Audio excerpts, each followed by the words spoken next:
Kata Yesus kepada para murid-Nya, Mesias harus menderita dan bangkit dari antara orang mati pada hari yang ketiga, dan lagi dalam namanya berita tentang pertobatan dan pengampunan dosa harus disampaikan kepada segala bangsa mulai dari Yerusalem.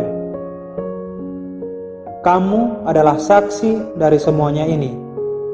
Lukas bab 24 ayat 46 sampai dengan ayat 48. Selamat hari Minggu, Bapak Ibu, saudara-saudari yang terkasih. Hari ini kita memasuki pekan ketiga dalam masa Paskah. Bacaan Injil yang hari ini kita renungkan bersama mengajak kita semua untuk membulatkan tekad dan menanggalkan segala keraguan yang ada dalam hati kita. Ada sebuah kisah yang menceritakan tentang dua benih jagung yang ditanam di atas tanah yang subur. Pada saat benih ditaburkan, benih yang pertama berkata kepada benih yang kedua, "Aku tidak ingin terus-terusan berada dalam tanah. Aku memiliki cita-cita untuk tumbuh besar dan berbuah banyak. Dengan demikian, aku bisa menghasilkan buah yang banyak bagi majikan kita. Untuk itu, aku akan menancapkan akarku dalam-dalam."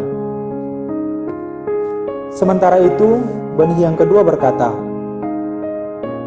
"Jika aku menancapkan akarku dalam-dalam, aku tidak tahu apa yang akan kutemukan di dalam sana. Dan jika aku bertumbuh, aku takut batangku diterpa oleh angin. Apalagi jika kelak aku berbuah, aku tidak ingin diserang oleh hama. Lebih baik aku menunggu sebentar." Hari pun mulai berganti. Benih yang pertama mulai tumbuh, merasakan hangatnya mentari dan embun pagi. Sedangkan benih yang kedua tetap terpaku pada angan-angannya yang penuh dengan keraguan. Benih yang pertama tumbuh dan berbuah banyak.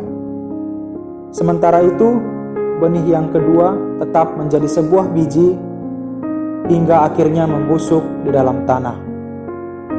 Saudara-saudari yang terkasih, dalam kehidupan iman kita terkadang muncul berbagai keraguan. Siapakah Yesus yang selama ini kita imani? Apakah hidupku akan benar-benar membaik setelah mengikutinya? Apa yang harus kita lakukan dalam mengimani Kristus?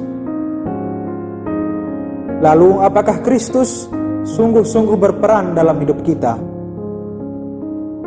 Pertanyaan-pertanyaan ini seringkali menghinggapi kemanusiaan kita. Dalam bacaan Injil, kita dapat melihat bagaimana segala keraguan para murid dihapus oleh Kristus yang bangkit dari kematian. Tidak hanya sekedar menghapus keraguan, kebangkitan Kristus juga mengubah dan memberi daya hidup yang baru kepada para murid. Sebagai para murid-Nya, kita pun diajak untuk dapat menjadikan momentum kebangkitan Kristus sebagai kekuatan yang dapat mengubah daya hidup kita. Untuk itu, Bapak Ibu, saudara-saudari yang terkasih dalam Kristus, melalui bacaan Injil hari ini, kita diajak untuk dapat menanggalkan segala keraguan yang masih mengganjal di hati kita. Berkat kebangkitan Kristus, kita telah dimurnikan dari segala dosa dan kesalahan kita. Kehidupan kita telah dijamin oleh-Nya. Berhentilah mengkhawatirkan segala sesuatu yang belum tentu terjadi, sebab Kristus telah menjamin dan menyertai hidup kita. Satu-satunya kegagalan adalah ketika kita tidak berani untuk melangkah. Amin.